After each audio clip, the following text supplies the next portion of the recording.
We're going to move right into our next session. I'm so excited to talk about this stuff because I've definitely been feeling it. This session is titled Battling Work from Home Fatigue.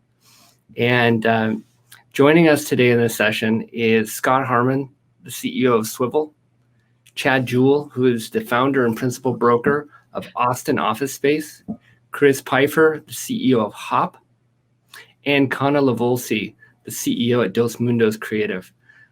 They're all here with me.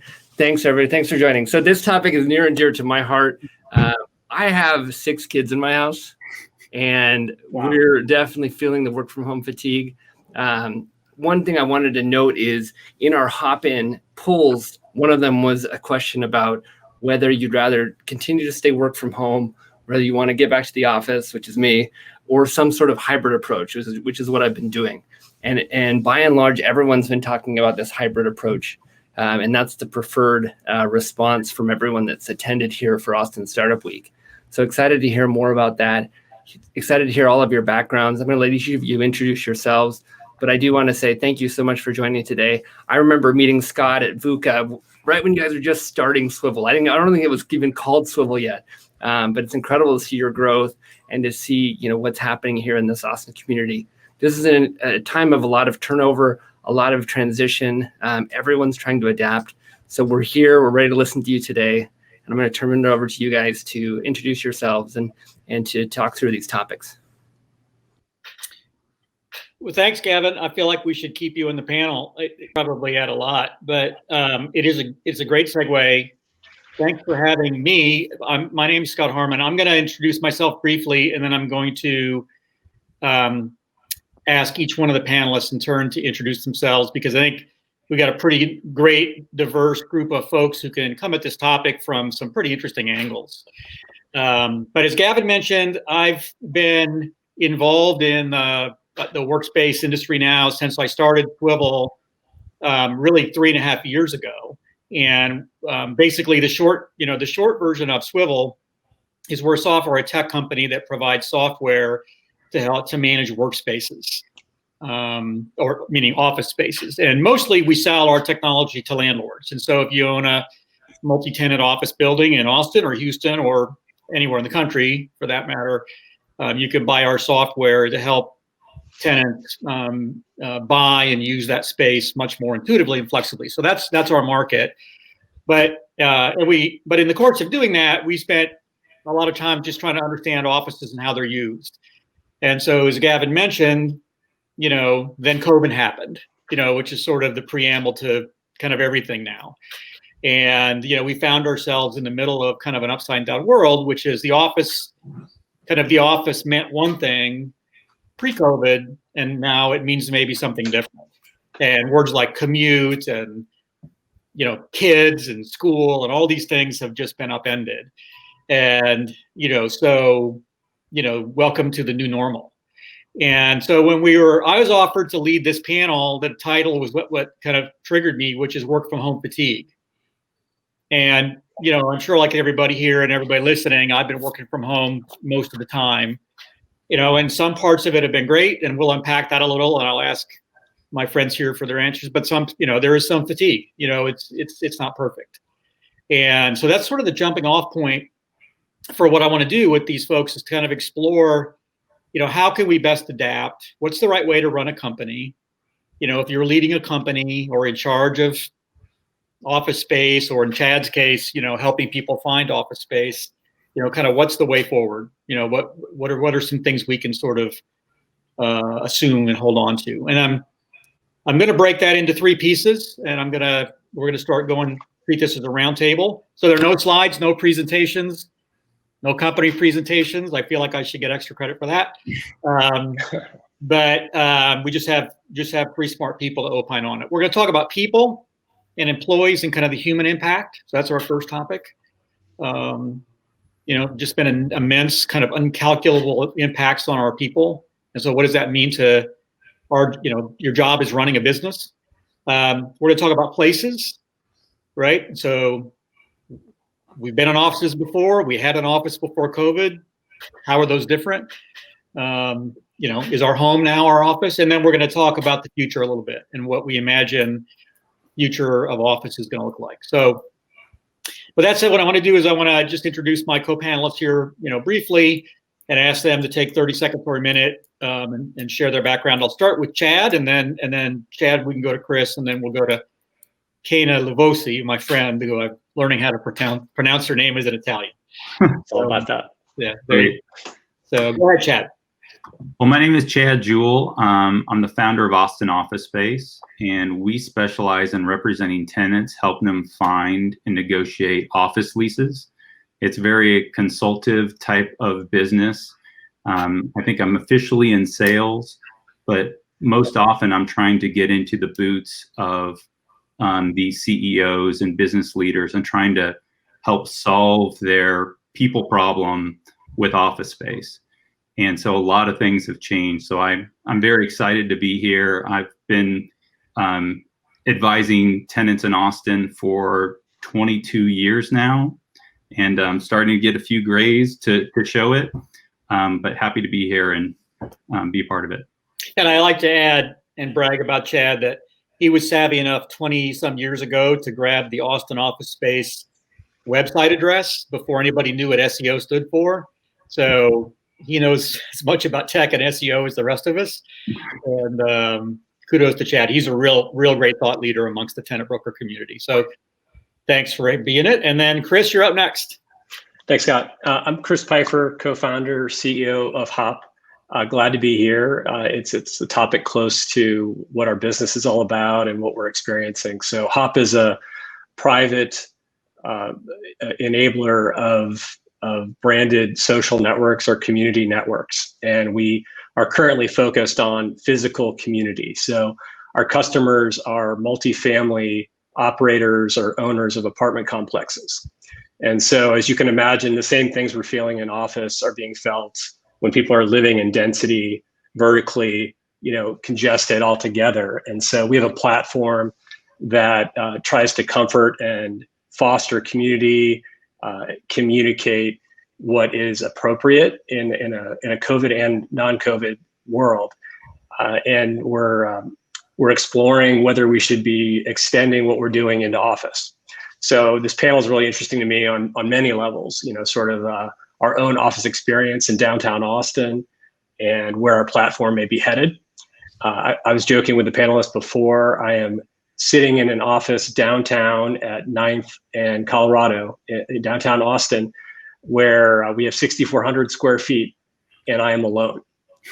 And that is on a busy day we might have 3 or 4 people, so everyone has 1,200 to 1,500 square feet on a typical day, and but excited to be on the panel and kind of talk through our experience. Great, Chris. Thanks a lot. We're going to come back to that employee to square footage ratio in a minute. We'll return to that. But Kana, you're next up. Tell us a little bit about yourself and your firm. Okay. I'm Kana Livosi. I'm the CEO of Dos Mundos Creative. We're a digital marketing and creative firm based in Austin, Texas. We focus mostly on kind of mission-driven and industry disruptors.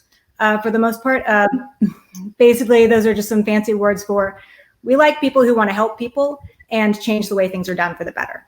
So that's kind of what we do in a nutshell. We work with both Fortune 50 companies and local startups.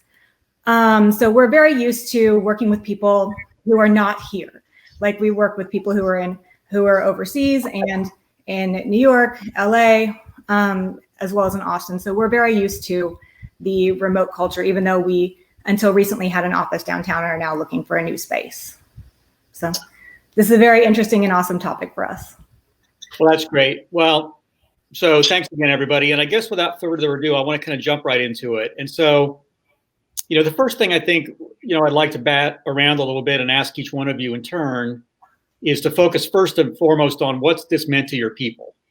And, as CEOs, Chad, you represent firms, you also run one. I think COVID has certainly changed things for our people, and it's put a lot of people, in situations, that sometimes can be very challenging that we didn't anticipate. And as sort of managers and and CEOs, I think we need to be mindful of that. Think about, what's the new workforce? What are they dealing with? Gavin mentioned one that comes up for me all the time, which is schooling. Who would have thought that half of my employees, Swivel has about 35 employees, half my employees would be teaching their kids, or I don't know, helping them with online lessons while they're doing Zoom meetings with me. Who had that on their 2020 bingo card? It wasn't me. And it's just insanely stressful, right? And so I'm going to just go around. Kana, I'm going to start with you and just ask you, what have been some of the impacts on your employees? How have they dealt with it? How have you helped them deal with it? What have been the pros and the cons, right? In terms of just my human perspective of being an employee, right, of Dos Mundos. Sure. It's kind of funny because actually our team has grown closer during this process. We've had a hybrid office to remote model since we've started. Just because I found that with the creative group, generally everyone needs a little bit of time to themselves to kind of figure out what to do, and to really and then we also need a certain amount of time to come together and work together. However, we're talking more regularly, we're brainstorming, we're workshopping things online on Zoom throughout the day, and nobody needs that as much time apart, if that makes sense. So we're getting to know each other better. Our lead designer, Kiko, came up with a really fun thing where we have theme meetings on Thursdays for our interns where everybody wears a certain outfit. So we have little spirit days every week, and we kind of get to see what's in people's houses. We get to meet people's families. We get to meet people's animals. I mean, our lead intern is always sitting. So all of our pets are really happy. However,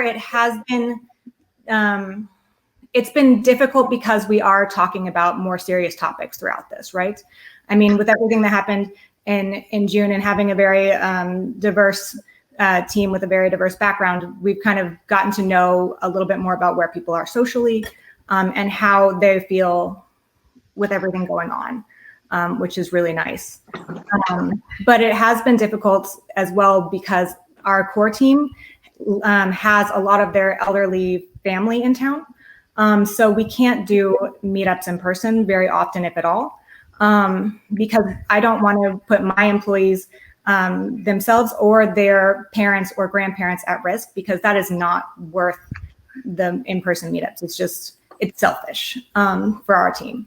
So I really try and make sure that we connect and we are growing together without having to be together, except for on very specific occasions. Well, that's great. And I'm glad you started where you did, that there, depending on whether you're an optimist or a pessimist, there's been enough negative around this COVID, but it's nice that you led with, there have been some positive aspects about team cohesion. And I think that's a good point. I'm going to segue to Chris and ask you really the same question. Hop's workforce is pretty big. How was it structured relative to this hybrid concept before? And then what have been the surprising impacts you've had to deal with, and how have you dealt with them? Yeah, no, great question. We've got 26 employees in Austin. A lot of that growth happened during COVID. And so there's never been a time where all of us operated together under one roof. And so there's a little bit of anxiousness of being able to do that. But it's been fascinating. Sort of, in our HR process, we go through an Enneagram sort of a charting of the team. And so you always have that context when you're interviewing someone or when you're interacting with a team member, what their Enneagram is. And we've seen sort of the Enneagrams come out in force under the COVID stress, where the way, a 7 who's enthusiastic and extroverted craves that in real life time. An individualist is maybe never happier than the present. They view working alone ideal and hybrid as sort of settling. And so we've got a whole spectrum across those 26 people. I actually discovered COVID out in the wild during spring break. I was out in Colorado and didn't know it at the time, but I had mild symptoms, and the symptoms we all understand now, but back in March, they were sort of being identified on the fly. And I never had respiratory issues, so I just assumed I didn't have it, despite having a fever for a short period of time. But getting back to Austin, I was tested, I had antibodies. I mentioned that to the team. They initially said, I wish we could get tested. I'd feel a lot more comfortable if I knew whether I had antibodies. And so we actually had a concierge medicine practice come into our office and in a socially distanced fashion offer antibody testing. And we learned that more than 25% of our team had antibodies, which was fascinating. This was probably back in May. And I assumed that meant there'd be a great level of comfort working in a socially distanced way. Our capacity of our office is more than twice what our team is. But with all that data and knowledge, people still have an apprehension to come to the office. Antibody testing. That's another one to put on the list that I need to do. That's a good one. Chad, what would be your perspective? Again, you both run your own firm, but then you consult with an awful lot. What thoughts do you have about the impacts on, almost all your clients are high tech, right? So what have you seen from the impacts in your own life as well? Well, I think there's definitely a tale of, there's two different stories. I think with the kind of the micro businesses that have, like, let's say less than 10 people, those are the folks that are most likely still to be occupying their office space or have chosen to come back sooner. And I feel like it's the really big businesses that are scared of being a mass spreader event and have been much more cautious at basically telling people they can't come to the office. But then there's, the folks in the middle who make it optional. And I think now that, work from home has been forced upon all of us, we have all the technology and everything at home. So a lot of people are just kind of scratching their head. If there's not other humans in the office for me to interact with, and I'm not escaping a barking dog or my kids, then why am I commuting to an office to be by myself? And so there's also another hurdle that we have to clear is I have 2 little kids at home, and we're doing the online virtual schooling, and both me and my wife we're trying to work full time. Until we get this kids back to school and on a normal schedule, frankly, a lot of your parents just physically can't come to the office. It's just not feasible. So that's a huge hurdle that we have to get over. But I think in general, there's, a lot of my clients have chosen just to punt this problem since they're not really sure. They just keep their people at home or have it be optional. And most offices are sitting vacant for the most part. Yeah, that's interesting. I just want to amplify a couple of things that were mentioned. Just that we've seen at Swivel. Kane, I think your point about understanding everybody's situation, the taking care of a senior parent is one that resonates with me personally. But we kind of, where we wouldn't have before, because we would have felt like, oh, we're getting on personal, ground. Just tried to make it welcome to say, look, if you have a situation, tell us about it. And nothing magic, but what we've done is just to say it's okay to take your calendar and schedule blocks that say helping Johnny with math, or tending to my parents, or like that's not a bad thing. Just put it right in the middle of the day. The one thing we have asked people to do is just be explicit and intentional about it. And so our calendars are a lot more full with a lot of stuff that would have never been in a business calendar before. But I think we're just learning as we go. And I also just agree with you. I think there have been some positive aspects about culture and team building and cohesion that I hope we can carry forward, which is a good segue to the second topic, which is, Gavin teed this up at the outset. You hear hybrid office, you hear, there's a million anecdotes, right? Every day, and these were just in the Wall Street Journal every day, or I'm a CNBC addict, and so companies are like, we're going to be back at the office by X date. And other people say, forget it, we're never going back. And kind of every variation in between, you hear all the anecdotes about, commuting. And then you hear other people that are extroverts going, oh my gosh, I'm going to kill myself if I can't, get back with people. But hybrid, a term Gavin mentioned, that seems to be the consensus view is sort of all of the above, which is a term that's emerging called hybrid office.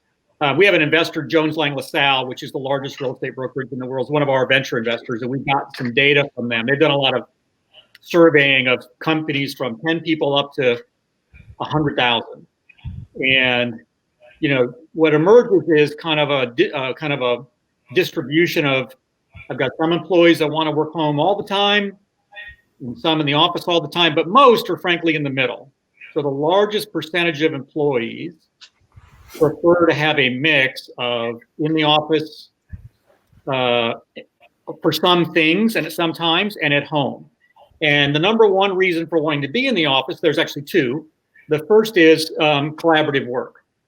And so there are certain types of work that people engage in throughout the course of a week that make more sense to do together than, kind of heads down work.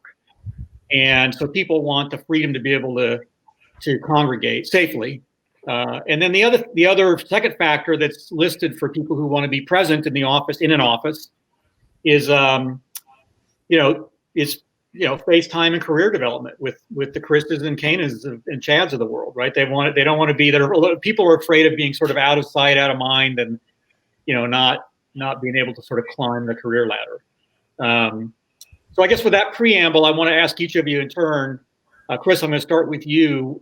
Tell me about Hop's plan for your office. You're in a 6,400 square foot space on 9th. I love it. It's a great space. I happen to know your lease is up in January. What are you going to do?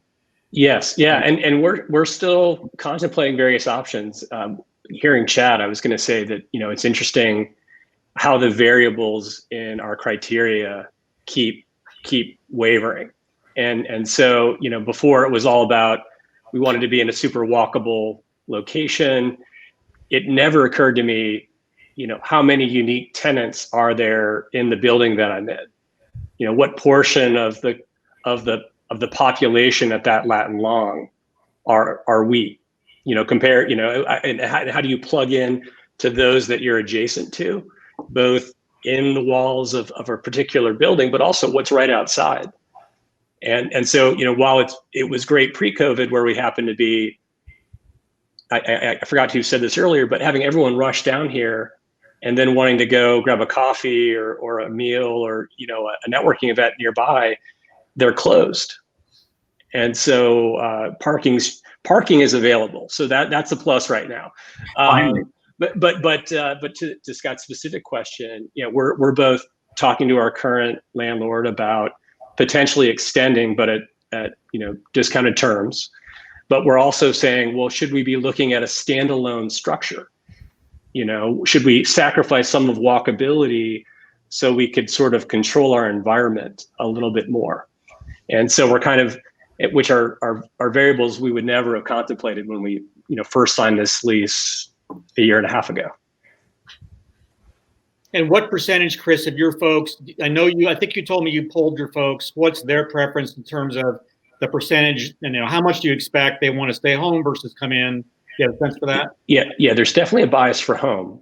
And I think the way you characterize it is consistent with Hop, where there's a home bias with the extroverts leaning in to taste the office, but they don't necessarily want to plant at the office. So they're comfortable kind of popping in 2 or 3 times a week. But we don't have anyone that's fully committed back to the pre-COVID schedule. And so it's something we're regularly discussing, and we're exploring whether it's antibody testing or other wellness initiatives that we could explore, because I don't think anyone knows the specific answer. And so we're trying to learn and evolve as we go. Okay, Kana, how about you? Really just same question. What's your story on the office? Are you going to keep it? You mentioned the studio when we met earlier. How many people home versus office? What do you think? Sure. So for us, our lease ended in May, and I kept extending month to month because my landlord gave me that option because of what's going on, until I think it was the beginning of September. just because we kept hoping that maybe things would change and it would be nice to be able to go back to our space at least for a couple meetings a week and just kind of have that hybrid model. However, since things didn't change and the quarantine or social distancing measures got extended until December, right around the time it was time for me to decide, we decided to just go ahead and give up our space. We'd been wanting a new space for years. We needed a bigger space, and we need one that has specifically a studio capability that's better for video and sound. And our old space looked good for photos. We had it set up well, but the sound with everything being downtown just was not as good as it could be. So we decided we'd go ahead and look for a new space in the beginning of the new year. There's also the factor of, at the beginning of COVID, I started an initiative with, I think it's 9 other CEOs, called the Interim Expert Team. And from legal to finance to PR, what have you, to just kind of have a support system for companies to kind of jump in and help fix things as needed to get them back on their feet. And we're talking about finding almost like creating a small WeWork, if that makes sense, a private WeWork type of situation where you have a house or a bigger building where you have a couple of meeting rooms and a great studio and maybe a congregational area, but it's it's almost like creating your own work pod with people who you already work with, you already trust, and it just makes things a little easier where we can each pop in during the week as needed and schedule time without having to commit to a full-time office, and kind of keep that hybrid model and have a little bit of socialization in there as well. So that's what we're looking at for next year.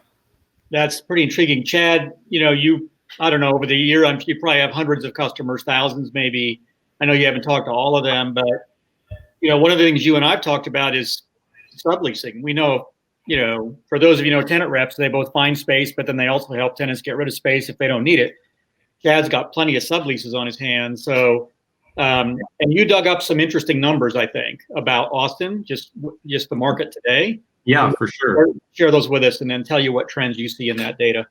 Yeah, so just for me personally, I just counted this morning, I added a new sublease, and I have 10 subleases on my docket right now. A lot of clients are deciding that they're not using their space and looking to sublease.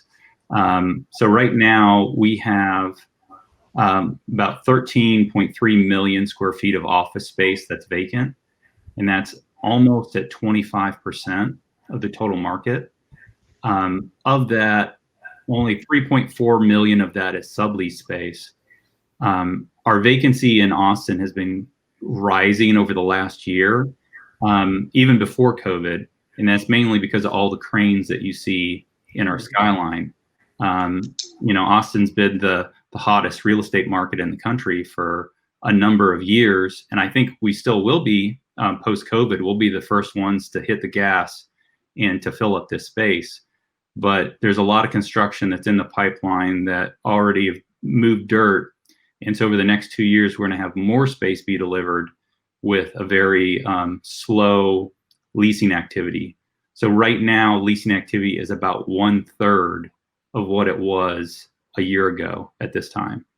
And so that's really the big story, is that like Kena, you're like giving up your lease. There's a lot of my clients who are slated to renew their leases for 5 years for 10,000 feet plus, and they just completely pulled the plug. And because their expiration is around this, time frame, they're like, well, we don't know what the future is going to hold, but we know January 1st, we're not going to need 10,000 feet. So they decide to let their lease expire. And some of them are just like kind of a wait and see attitude, where they're 100% virtual now, and they may consider a smaller lease down the road as more of a meeting space, a hub for those people who are 100% want to be in the office, and then also a space for those hybrid employees who want to be in 2-3 days a week. Because I think we all agree that the work from home genie is out of the bottle, and our employees expect to be treated like adults and be able to manage their own schedules. And that freedom is going to be a tough thing to give up. But when they do want to come to the office, I'm not sure that they want to share a desk with somebody else. I think they want their own space. So from a leasing perspective, I'm not sure how that'll eventually affect how much square feet that you need to lease. But I think if you're really smart about it, you can probably reduce your footprint quite a bit. There's so much interesting stuff to unpack there, Chad. We don't have time, but I do want to just hit on a couple points that you made. And I'm going to, Chris, maybe I'll draw you in here, or just hopefully if somebody doesn't throw the tech geek flag at me. But I think we'd all agree that we've done a good job with tech stacks in our companies around Zoom and Slack and Google Docs or Microsoft Teams to equip our workforce with the tools to be productive remotely. There's a gap in that now, which is this notion of checking into the office. And I can't tell you how many companies I've talked to that just scramble together spreadsheets or some other janky mechanism to try and figure out who's going to be in the office when and whether or not it violates social distancing. And everything's been cobbled together. There are tools, available for that I think we're all going to have to look at more carefully. And think about it almost like you would Zoom or Slack. Like, have I provided tools to make it easy for my people to decide where they're going to work, if they want to come in to make that safe, right? We happen to have one of them, but there are many, and you should check them out, right? That's a kind of technology that before people didn't really think about that much, unless you were Amazon or Microsoft. But now, I think we all have to think about them. Okay, so I'm going to just keep my eye on there's a few questions in the chat. I'm going to take one in the chat, and maybe I'll just let whichever panelist wants to take this. Some companies are making decisions on their space needs. What are the panel's ideas for evaluating a new space, or whether you should be adapting your current space to a new normal? Anybody that wants to take that? Yeah, I'm happy to take that, just because we're literally doing it right now, and I think I used the term variables before. I never would have advocated for roof access, when we first moved in, but we're trying to get creative on how we create outdoor space. Thinking about and contemplating losing some of that craved walkability for environmental control. So I think there's and that's just, if we do the same panel a week from now, I'll probably have new variables. It feels like they're changing all the time, but we're trying to listen and operate transparently with our team, because I think we still believe, and we happen to be in the community business, that in real life should be part of the equation, and so we're trying to find a path back to that in a safe way. Excellent. Another question just from the panel, Chad. Maybe it's a layup for you, but and so I'm going to throw it to Kana instead, because it would be a layup for Chad. Thanks. There's a question about, just practically speaking, as CEOs, we work with our landlords and brokers to help us with office space. What should we be doing now to work with them better, right? Should be, have you talked? You said you let your lease go, so I guess that was a conversation, and you had a month-to-month situation. How should we be communicating with office landlords and brokers now, Sure, versus before? Absolutely. Well, I started negotiating with my landlord back when this first hit, right around the beginning of South by Southwest. I was like, hey, look, I know our lease is up soon, and I'm not sure how long this is going to last. Is there? We were going to renew automatically, just because we'd had the space for 2 years, and honestly, I've been too busy to look for a new space. So we were just going to renew, and I told her. So I negotiated a month-to-month situation, which I think a lot of people probably have the power to do, especially since it's more of a renter's market right now. Or if you're wanting to buy your office space, I hear the interest rates are great. So it kind of is we for once have the power, right, as the business owners in the market right now. And it's a nice feeling. But it is difficult to find a great space still, just because we're looking for, you have to make sure the parking is good now. Like Chris said, the outdoor is important, and having a space where you can actually have the private conversations that other people can't hear. And those are just basic requirements for everybody looking for new spaces, and everybody's going to be wanting the same thing. So there's still going to be a lot of competition. Yeah, that's true. And I'm just going to add some of my own personal view on that. 25% vacancy is a fairly flat market if you go back to chat, and I think that was around 10% just a few months ago. I'm not exactly sure, but Austin was considered to be a very tight market. Well, tenants didn't always have the negotiating leverage in every lease, and overnight it's gone to what's going to become a much more tenant-friendly market. And so I think I've already seen, Chad's seen these too. You can get a lot more from a landlord than you could have gotten 6 months ago. Right. I heard a lot of stories of take it or leave it, 10-year lease, signed here. I may give you some money for TI. There's 2 more people in line behind you, so let's not negotiate too long. To now, all of a sudden, months of free rent, and I'll throw in more TI and construction, and you want more parking, and so everything is always a negotiation. And I'm just saying that there's a much more, let's call it flexibility, to be creative, I think, with your landlord. There's definitely more flexibility, but I think there's a misconception that landlords are given 50% off sales. We're still in Austin, Texas. We're still the hottest real estate, market. So, you have to kind of temper your expectations. A lot of the lease rates are driven by where they purchased the property and also construction costs, and those haven't been going down. And in landlords' minds, this is hopefully a short-term problem. Mm-hmm. So they don't want to lock themselves into 5 years of discounts for hopefully a bump in the road. But in the short term, there's great subleases. That's the biggest opportunity. And my own personal view is that people should be focusing on short-term leases. If you're going to do a lease, don't do a long one. Absolutely. I don't think there's any reason to sign anything longer than 3 years. Other people will differ, but that's my own personal view. And I think now that option's there in some cases where it might not have been before. Absolutely. And just real quick, the other thing is I think that it's also going to be a very limited time where this is available, which is why we're looking for the beginning of next year, because of all of the bigger companies into Austin. Like you've got Tesla, you've got great point.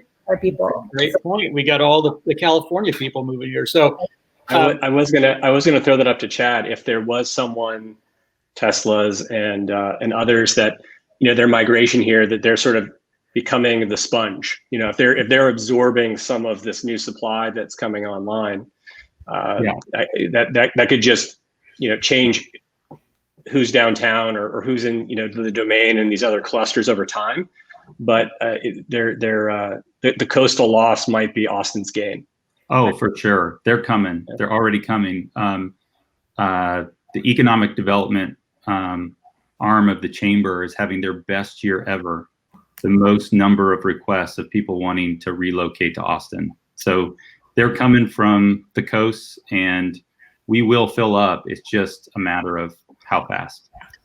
So I'm going to be mindful of time. I knew this group we could fill up any amount of time, but we've got a lot of other panels. I do want to do one question. Imagine for me, each of you, 2021, 2022, kind of do that outside the box. COVID's changing everything. COVID's going to change what schooling means for our kids. COVID is changing retail. It's changing the restaurant experience. And God willing, we'll go back to restaurants, but I don't know that they're going to look exactly the same. What's office look like 2 years from now? You mentioned a really interesting term, Kane. I want to start with you that I thought was really cool, a work pod. And I don't know what it is, but I can imagine. And so what's a work pod in your imagination? Why is it interesting? And is that a pattern we're going to see more of? And what other kinds of things would you, if you were king or queen, what do offices look like, for you going forward? Well, if I were, did you say king or queen? I did. Yeah. Perfect. Yeah. Well, if it's a monarchy, then I guess I would be like, the work pod to me is essentially a group of people that you already work with. I mean, we all have service providers, we all have partners, By having them have a common space that you share, it just is it's a very easy transition. We talk with these people every week anyway. It's just a place where you can go, you can meet up, you can resolve tensions if there are any. You can make things a little bit more just friendly and cohesive by having this common space you can go to. It's also more practical than trying to meet up at a restaurant or something right now, which I still feel like it's a very weird experience to go in, feel like everything's fine, and then take off your mask as soon as you get to the table. I mean, it's like, how safe is that situation, right? It's ridiculous. But I mean, I've done it once or twice. All right, so why don't you just jump on that, Chris, the idea of a work pod. It doesn't have to be that. That's what's the kind of the future look for you when you think about physical space and the cool model for it? Yeah, I think, and of course I'm jaded by looking through a prism that is hop, but I think it'll be important to see through walls and ceilings and have a sense for what else is nearby and who's nearby. And so kind of thinking of how to do community with not no contact, but limited contact. And so, and we don't, I mean, this is maybe a Debbie Downer comment, but the idea of relapses or the next thing like this, I think we'll be more prepared for it.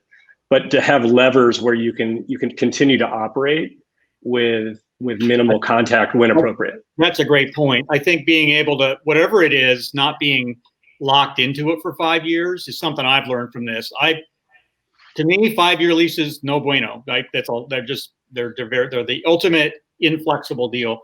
I'll share something I heard the other day, or I read from the CEO of Google. Google is money. See these things all the time. Companies talking about their office space. I thought it was an interesting phrase. He said they're reimagining their office space as a place for on-sites. Mm-hmm. And so I kind of stopped and said, well, that's interesting. We used to do off-sites every quarter, or like you guys maybe every month, and we go, well, where do we do that? And you'd find some fun place, and you'd go take the team off, and that was kind of not a big, it's kind of fun. You got something accomplished off-site. Well, he's saying that flips on its head. A lot of my people will be working from home, but we have a place for on-sites whenever you need it, and they're going to reconfigure the office, right? To have a different, not those rows of desks where everybody's sort of sitting shoulder to shoulder, probably less dense to Chad's point, but, much more amenable to the kind of work, an on-site model of work, which I just find personally, kind of interesting. So, sure. Yeah, I mean, that's something that I feel like is important across the board for having a comfortable and fun environment for your employees to come to.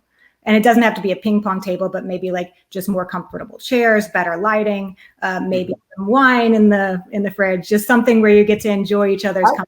I'm serious. I think that they need to be hospitable, and they need to be a place people want to go, and they feel like, oh man, I get to go to an on-site, when they do it and it makes sense.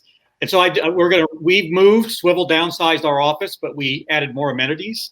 We cut our office footprint in half, but we did some of those things to make it just friendlier for people to just, come and hang out, and maybe, a little more. View it as more of a clubhouse, or it's there's a rallying cry. It's event driven. Chad has a client that used the clubhouse term. So these are all models: clubhouses, meetups, on sites. I think we're just seeing the tip of the iceberg. I think it's a brave new world, and I can't wait to be part of it. I'm getting the signal from the person with the clock, right, in the sign. They're doing the equivalent of this when you're doing the speech. you got to come and deploy it out of the screen. Yeah, Chris, I know what's happening. Sorry. Yeah. No, this is a great panel. We could probably talk all day about this. You guys are fantastic. Thanks so much, Chad, Chris, Scott, and Kana. I'm going to screw it up. Kana, awesome. Okay, you guys did great. What I want to do is give you guys just a second to either give us a website or your LinkedIn or a way to contact y'all, because I think there's a lot of things we can learn from you. There's also, you guys are running great companies, and I want to make sure that the folks here in Austin know how to get in touch with you. Great. I'll go first. So Swivel, like the swivel chair, but it's .work, not .com. Whoever has swivel.com is some janky company. It's not us. and I'm too cheap to pay for it, but I think I'm going to have to, because we just raised the new VC money. But we do make software, and we have a free version of it that allows this hybrid check-in thing. If that's something you're interested in, you can check that out at swivel.work. And we know Chad's URL, but I'll let Chad tell you about it.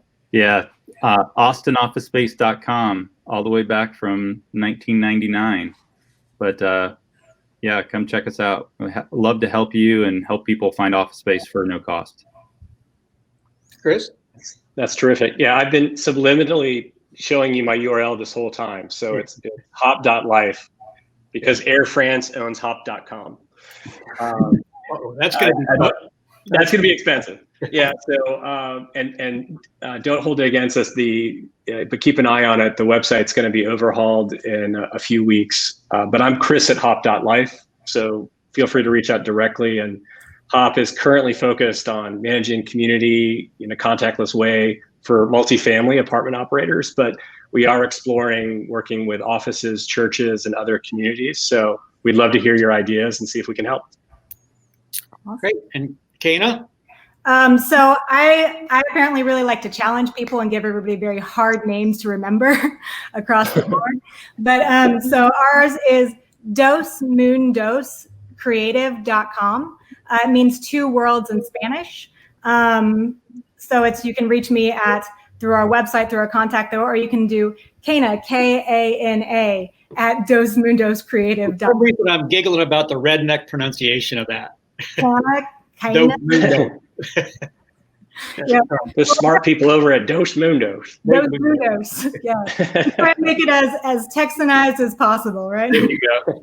Well, thank you all. Great job today. Really excited to hear your comments. And just as a closing thought, I saw Paul O'Brien, who's helping here with Startup Week as well, post the other day, and he said, "Let's get rid of the man cave and bring back the library."